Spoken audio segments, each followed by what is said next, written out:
This time at Rustbuster, we show you how to perform a crosshatch adhesion test. Hello everyone, welcome to Rustbuster.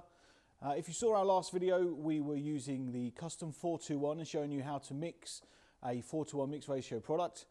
This is the brush from the custom 4:2:1. Now as you can see, that product there is about an inch thick.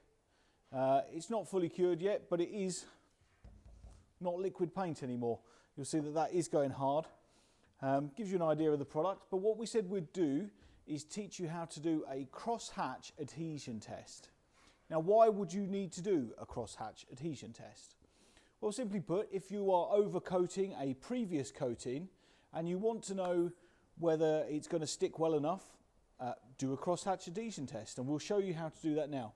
Now, further details of this test can be found on the Rustbuster blog.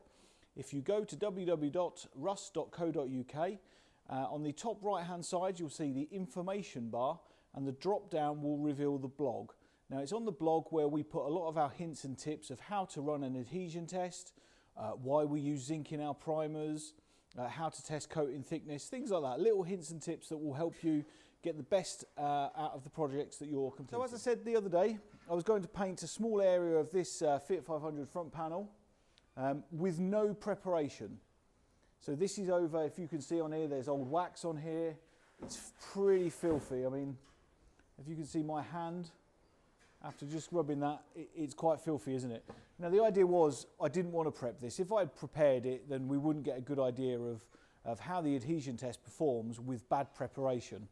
So what I'm going to do, we'll take the panel down, and then I'll show you how to perform that adhesion test. So what you'll need to complete an adhesion test is a sharp Stanley knife or snap knife, something that can score into the coating, and some tape, some sticky tape. This is a reinforced packing tape.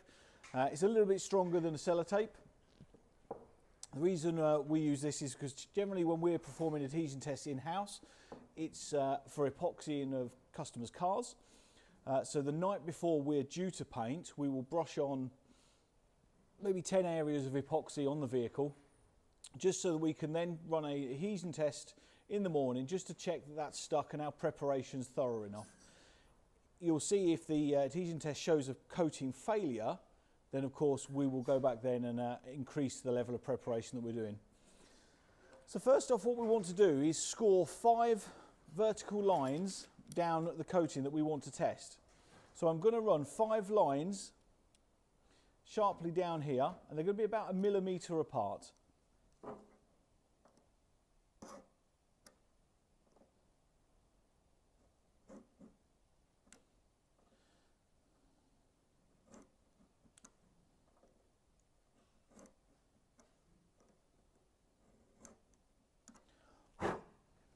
So that's 5 vertical lines, and then over the top of the 5 vertical lines, I'm then going to run 5 parallel lines straight over the top, in effect creating a larger noughts and crosses box.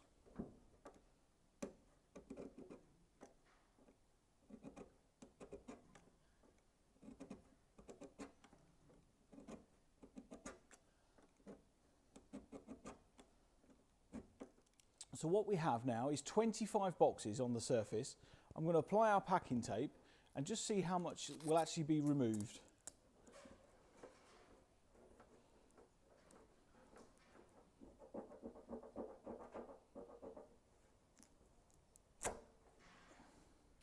Okay, so what I'll show you, I will bring the camera in closer in a minute, and I'll show you the area that we've pulled the tape from.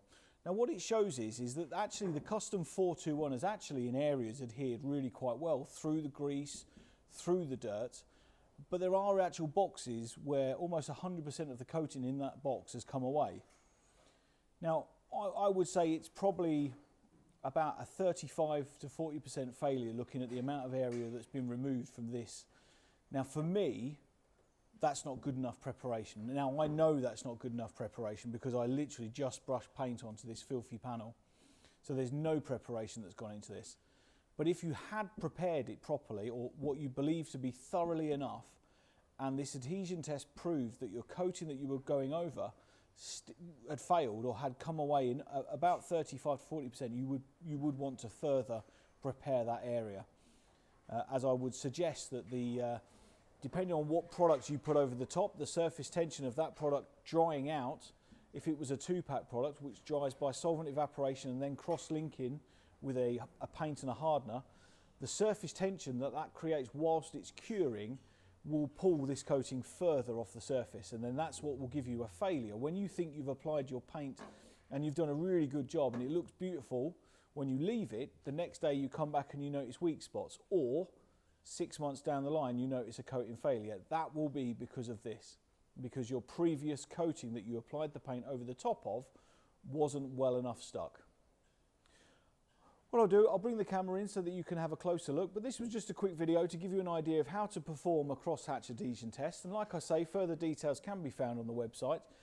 If at any point you have any questions that you want to leave, please leave them in the comments box below, or get in contact with Rustbuster. We don't bite, we'll be able to help you through any problems you might have.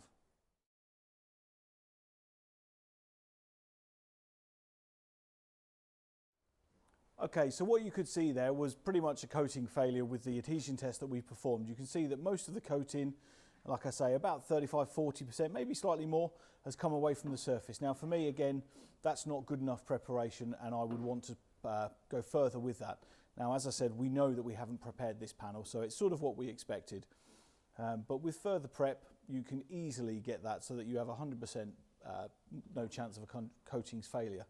And we can supply with all those techniques the products that you may need and the help and the assistance to get your projects into A1 perfect condition with just slightly better preparation, and knowing the key areas of how to prep and what products to use that will make that a lot easier for you.